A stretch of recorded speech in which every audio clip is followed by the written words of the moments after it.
নমস্কার, স্বপ্না নিউজ নেটওয়ার্কে স্বাগত। আগামীকাল 21শে জুলাই তৃণমূল কংগ্রেসের বার্ষিক শহীদ স্মৃতি তর্পণের সমাবেশ কলকাতার প্রাণকেন্দ্র ধর্মতলায়। রাজ্য জুড়ে প্রস্তুতি শেষ আগামী 2026 বিধানসভা নির্বাচনের আগের শেষ শহীদ স্মৃতি তর্পণের। কিন্তু তারই মাঝে ছন্দপতন পানিহাটির 4 নম্বর ওয়ার্ডে। বিগত বেশ কয়েক বছর ধরে স্থানীয় তৃণমূল পৌরপিতা প্রবীর ভট্টাচার্যের নেতৃত্বে পানিহাটি ফেরিঘাট থেকে মহাসমারোহে জলপথে ধর্মতলা যান দলের কর্মী সমর্থকেরা। কিন্তু এবার কোথাও যেন সুর কাটছে সেই জলযাত্রায়। কারণ দেখা গেল পানিহাটির 4 নম্বর ward Trinamool Congress party office থেকে ঠিক সমাবেশের আগের মুহূর্তে সমাবেশ সফল করতে বিশাল পদযাত্রা, কিন্তু অনুপস্থিত পৌরপিতা। আগামীকাল ধর্মতলায় শহীদ দিবসের সমাবেশে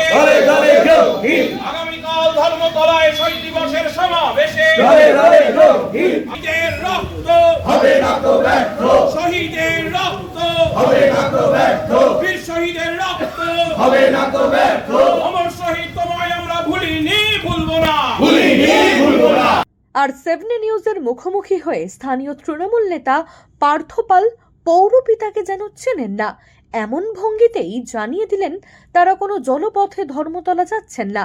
তাদের জন্য পানিহাটির নেতৃত্ব যে বাসের ব্যবস্থা করেছেন, তারা দলীয় নেত্রীর বার্তা শুনতে যাবেন বাসে করেই। কিন্তু আমরা তো দেখেছি যে জলপথে একমাত্র পানিহাটি থেকে 4 নম্বর ওয়ার্ডের পৌর প্রতিনিধি প্রবীর ভট্টাচার্যের উদ্যোগে জলপথে যেতে হয়, যেটা একটা অভিনব ব্যাপার। হ্যাঁ, কি জলপথে যায় বলছে? কি জলপথে যান বলছে? প্রবীর ভট্টাচার্যের উদ্যোগে তো 4 নম্বর ওয়ার্ড থেকে জলপথে যাচ্ছে। ও আচ্ছা আচ্ছা, হ্যাঁ দেখুন, আমরা 4 নম্বর ওয়ার্ডে তৃণমূল কংগ্রেসের পক্ষ থেকে এখান থেকেই যাই।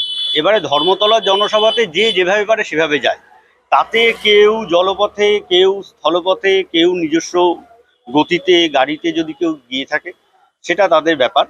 কিন্তু 4 নম্বর ওয়ার্ড তৃণমূল কংগ্রেসের পক্ষ থেকে যেভাবে বরাবর 4 নম্বর ওয়ার্ড দলীয় পার্টি অফিসের পালপাড়া কার্যালয়ের সামনে থেকে যাওয়া হয়, এবছরও সেভাবেই কর্মীরা সকলে মিলে আমরা সকাল 9:30টার সময় এখানে জমায়েত হব। 10টার মধ্যে আমাদের বাস ছেড়ে দেওয়া হবে, আমরা সেভাবেই এবছরও প্রত্যেক বছর সেভাবেই যায়। প্রত্যেক বছর সেভাবেই 4 নম্বর ওয়ার্ড দলীয় কংগ্রেসের তৃণমূল কংগ্রেসের দলীয় কর্মীরা সেভাবেই গিয়ে থাকে, এবারও সেভাবেই যাওয়া হবে। এবং আমি আপনাদের মাধ্যমে সকলকে আহ্বান করব, আমাদের ওয়ার্ড শুধু নয়, কালকে শহীদ দিবসে যাতে সকল সর্বস্তরের তৃণমূল কংগ্রেস কর্মীরা ধর্মতলাতে আমরা সকলে মিলে গিয়ে উপস্থিত হই এবং আমাদের নেত্রী, সর্বময় নেত্রী, তৃণমূল নেত্রী মাননীয় মমতা বন্দ্যোপাধ্যায় যে বার্তা দেবেন সেই বার্তা নিয়ে এসে আমরা আগামী দিনে আমরা সেইভাবেই চলব। এটাই আমাদের সকলের কাছে আশা। আপনারা সকলে আসুন ধর্মতলায় আসুন। তাও যেহেতু আগের দিন একদম অন্তিম লগ্নে এসে আমরা সেটাই বার্তা দেবো যে আপনারা সকলে এগিয়ে আসুন এবং কালকে দলে দলে আমরা সকলে একসাথে চলুন ধর্মতলায়। আমাদের সকলের কালকে চলার পথ গিয়ে মিশবে ধর্মতলাতে নেত্রীর কাছে।